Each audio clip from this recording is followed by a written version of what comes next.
আসসালামু everyone, welcome back to my রূপর রান্নাঘর। আজকের রেসিপি হচ্ছে পাবদা মাছের চচ্চড়ি। তো পাবদা মাছের চচ্চড়ি করতে লাগবে উস্তা, আলু আর পেঁয়াজ। তো সবগুলো আমি কেটে নিয়েছি। সাথে লাগবে ধনেপাতা। আমি একটা কড়াইতে পেঁয়াজ নিয়েছি, আলু নিয়েছি। তো এগুলো এখন আদা রসুনের পেস্ট দেব, হলুদের গুঁড়া, লবণ দিয়ে দিব, দিয়ে দিব মরিচের গুঁড়া,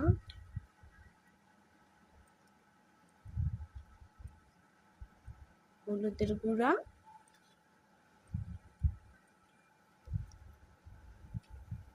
এখন এগুলো সাথে দিয়ে দিব তেল। এগুলো ভালো করে মাখিয়ে নিব। মাখানো হয়েছে, এখন সাথে মাছটাও দিয়ে দিব। মাছ এগুলা একসাথে আবার মাখিয়ে নিব ভালো করে।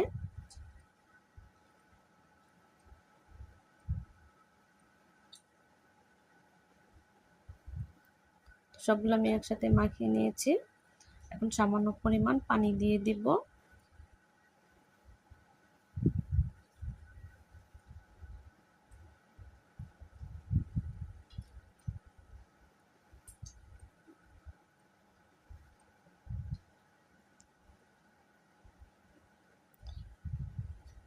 আমার মাছটা প্রায় হয়ে গেছে। এখন দিয়ে দিব আমি উস্তাগুলো। উস্তা দিয়ে আমি বেশিক্ষণ রাখবো না, 10 মিনিটের মতো রেখে দিব, কারণ উস্তাটা আগে দিলে তিতা লাগবে, সেজন্য উস্তাটা নামানোর আগে দিব। তো আমার উস্তাটা প্রায় সিদ্ধ হয়ে গেছে। এখন আমি ধনেপাতা দিয়ে দিব। ধনেপাতা দিয়ে 5 মিনিট ঢেকে রাখবো।